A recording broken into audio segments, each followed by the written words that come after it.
자, 이어서 채권 플로우 넘어가 보겠습니다. 요즘 금리 인하에 대한 얘기들이 주요 인사들의 입에서 오고 가고 있는 그런 상황입니다. 간밤에도 파월 의장이 금리 인하와 관련해서 확신이 들 때까지 멀지 않았다. 이런 얘기도 하고 있고요. 그리고 유럽 중앙은행의 라가르드 총재 역시 비슷한 맥락으로 얘기를 하고 있기 때문에 시장에서는 6월쯤이 아닐까? 약간 이런 얘기들이 나오고 있다고 하는데 자세하게 또 알아보겠습니다. 자, KB증권의 임재균 연구원 연결합니다. 안녕하십니까? 예, 안녕하세요. KB증권 임재균입니다. 네, 또 간밤에는 단기물 중심으로 채권 수익률이 좀 많이 내려오는 그런 모습이 나오고 있습니다. 파월 의장의 발언을 해석을 안 해볼래 안 해볼 수가 없는데요. 관련해가지고 이제 금리 인하와 관련해 필요한 확신이라는 그런 단어들이 있습니다. 이런 부분에서 우리가 어떻게 해석을 하는 게 좋을까요?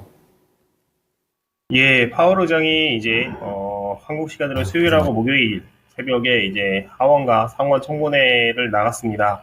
반기 청문회인 거고 여기에서 언급을 한 게 금리 인하에 대해서 확신이 필요하다라고 언급을 했습니다. 이 확신이 뭔가라고 잘 보시면은 미국의 물가 같은 경우에는 2022년 여름에 고점을 찍고 둔화되는 모습을 보이고 있습니다.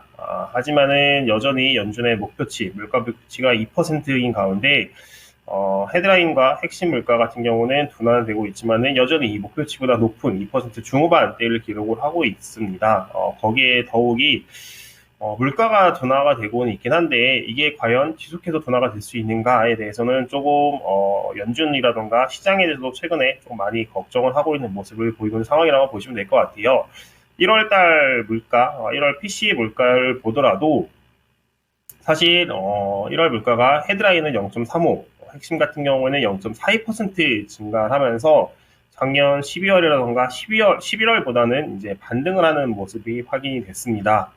그만큼 물가가 2%까지 도달하는 과정이 순탄치 않다라는 것들이 조금 확인이 되고 있는 상황이다라고 보시면 될 것 같고요. 특히 물가의 둔화세를 견인을 했던 게 사실은 이제 상품 부분입니다. 그 식품이라던가 에너지, 그리고 이 식품과 에너지 관련 상품 부분에 물가가 굉장히 빠르게 둔화가 되면서 미국의 소비자 물가 같은 경우가 고점을 찍고 내려온 부분들이 있는데 최근 들어서 상품 부분의 둔화세가 더디고 있다. 아무래도 이제 홍해 지역의 이런 무역 지정학적 불안성이 지속이 되는 점들이 좀 반영이 되고 있는 상황이다라고 보시면 될 것 같고 거기에 플러스 이제 상품 부분뿐만 아니라 주거 비용에 대해서도 좀 불확실성이 높은 상황입니다. 서비스 비용에 대한 불확실성이 높은 상황이고 이게 이제 서비스 비용 같은 경우에는 주거와 그리고 주거를 제외한 서비스 이렇게 크게 두 가지로 구분을 해볼 수 있는데 미국의 주택 가격은 계속 상승세를 이어가고 있습니다. 그러다 보니까는 주거 비용도 빠르게 둔화가 되고 있지 않은 모습들을 보이고 있고 주거를 제외한 서비스 부분 같은 경우가 이제 1월 달에 0.63% 증가했는데 이 부분이 2005년 이후 최고치를 기록을 했습니다.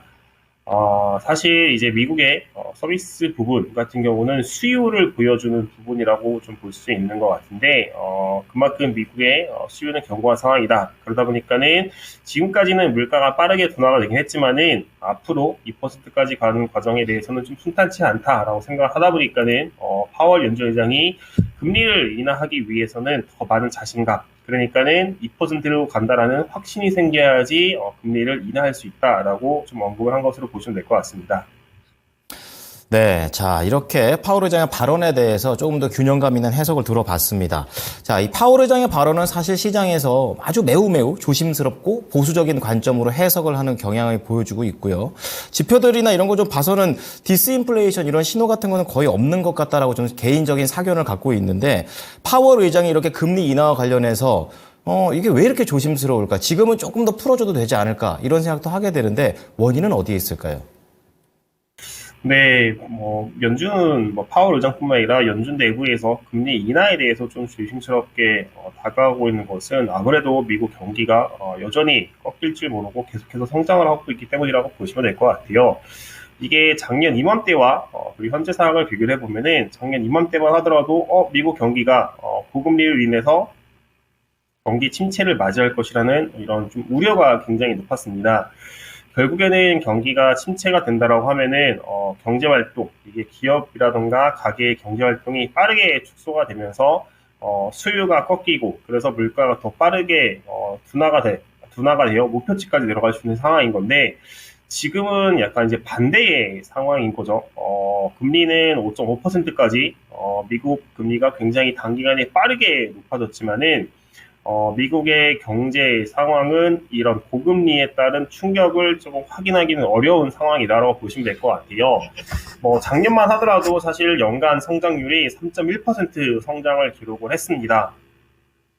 우리나라가 작년에 1.6%대 성장을 기록을 했다는 걸 고려하면은 우리나라 경제의 한 10배가량이 되는 미국에서 3.1% 성장을 보였다는 게 얼마나 빠른 속도로 성장을 하는지 좀 느낄 수 있을 거다라고 보시면 될 것 같고 그런 가운데서도 그만큼 이제 미국이 고금리에 생각보다 빠르게 적응을 한 상황이다라고 보시면 될 것 같아요. 향후 성장도 생각보다는 견고할 것으로 예상을 하고 있는데 지금 1분기 성장률도 추정치에 따르면 2% 중후반 이상의 성장이 나타날 것으로 예상이 되고 있는 상황입니다. 그러다 보니까는 파월 연준 의장도 하원 청문회에 나가서 미국 경기가 침체에 빠질 것으로 생각되지 않는다. 소프트 랜딩, 그러니까는 미국의 경기가 침체 없이 물가를 잡을 수 있는 좋은 경로로 향하고 있다라고 언급을 한 상황이다라고 보시면 될 것 같아요. 미국 경기가 그렇다면 왜 이렇게 좋은지 좀 생각을 해봐야 되는데 고용시장의 수급 불균형이 다소 해소가 되긴 했지만은 여전히 이제 타이트한 고용시장 상황이 지속되고 있기 때문이라고 보시면 될 것 같습니다. 현재 이제 미국 같은 경우에는 실업자보다 구인 건수가 훨씬 더 많은 상황입니다. 그러니까 실업자 한 명당 일자리가 1.4개 정도 있는 상황이다라고 보시면 될 것 같고요. 그러다 보니까는 이제 사실은 사람들이 일자리를 구하고 싶다, 일을 하고 싶다라고 맘만 먹으면은 언제든지 쉽게 조금 일자리를 찾을 수 있는 상황이다라고 보시면 될 것 같아요. 그러다 보니까는 이제 사람들이 생각보다 쉽게 일자리를 찾을 수 있고 그 일자리를 통한 소득을 통해서 소비가 이루어지기 때문에 미국의 경기는 생각보다 견고하다. 거기에 플러스 최근에 엔비디아 주가에서 보다시피 미국 쪽에서 이제 AI라는 이런 새로운 산업에 대한 투자 수요가 굉장히 높기 때문에 이런 부분들도 미국의 경기를 끌어올리는 요인이라고 보시면 될 것 같고요. 이렇게 경기가 좋은 상황에서 연준이 조기에 금리를 인하하게 될 경우에 경기가 더 개선돼 더 뜨거워질 가능성이 있거든요. 그러면은 물가가 다시 높아질 수밖에 없습니다. 그렇기 때문에 연준 입장에서도 금리 인하에 대해서 굉장히 좀 조심스럽게 다가가는 상황이라 보시면 될 것 같습니다. 네. 자, 그럼 마지막으로 하나만 더 여쭤보겠습니다. 이 주초에 나온 소식이기도 합니다. 이 연준 정책의 방향성에 또 하나의 힌트가 될 법한 부분이라 질문을 드리는데요. 이 월러 이사 같은 경우에 이 단기 국채 전환을 좀 확대했으면 한다라는 그런 내용도 말하고 뭐 대차 대조표 축소, 뭐 금융시장에 대한 부담 없이 지속적으로 가능하다 이런 얘기들을 해 나왔습니다. 이런 부분들은 어떤 것을 시사하는 걸까요?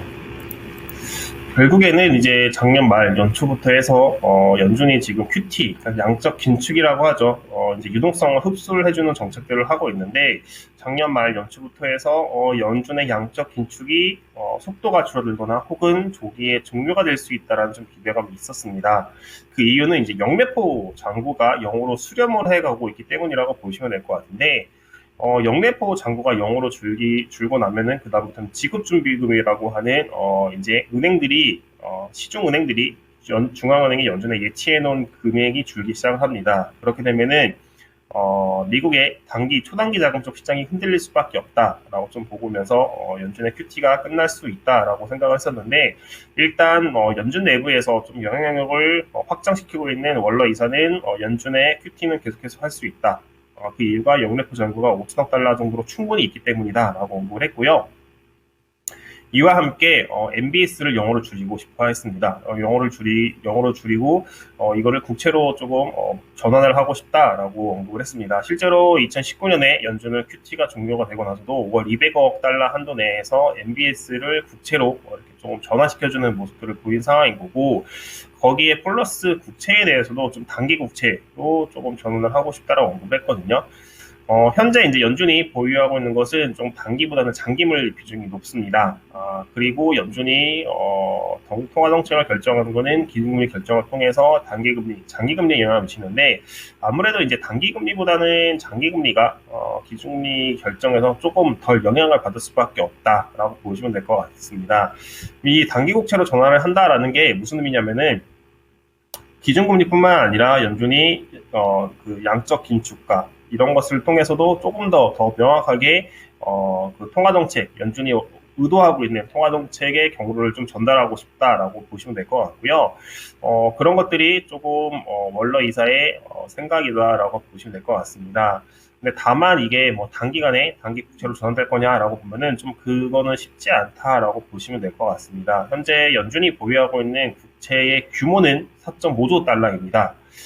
이 4.5조 달러의 규모를 단기간에 조금 단기 국채로 전환하기에는 사실은 조금 시장의 충격이 만만치 않을 수 있다. 예를 들면 단기 국채로 전환하게 되면은 보유하고 있는 장기 국채를 매도하고 단기 국채를 사줄 수밖에 없는 건데 이렇게 될 경우에 장기물 금리가 큰 폭으로 상승할 수 있고 이 부분들이 시장에 좀 연준이 의도하지 않은 부정적 영향을 미칠 수 있기 때문에 이런 액션, 연준의 액션이 좀 단기간에 이루어지기 좀 쉽지 않은 환경이다라고 보시면 될 것 같습니다. 네, 자 오늘 내용들로 잘 좀 균형감 있는 시각을 찾아봤습니다. 오늘 감사합니다. 네, 감사합니다. 네, 자 채권플로우 KB증권의 임재균 연구원이었습니다.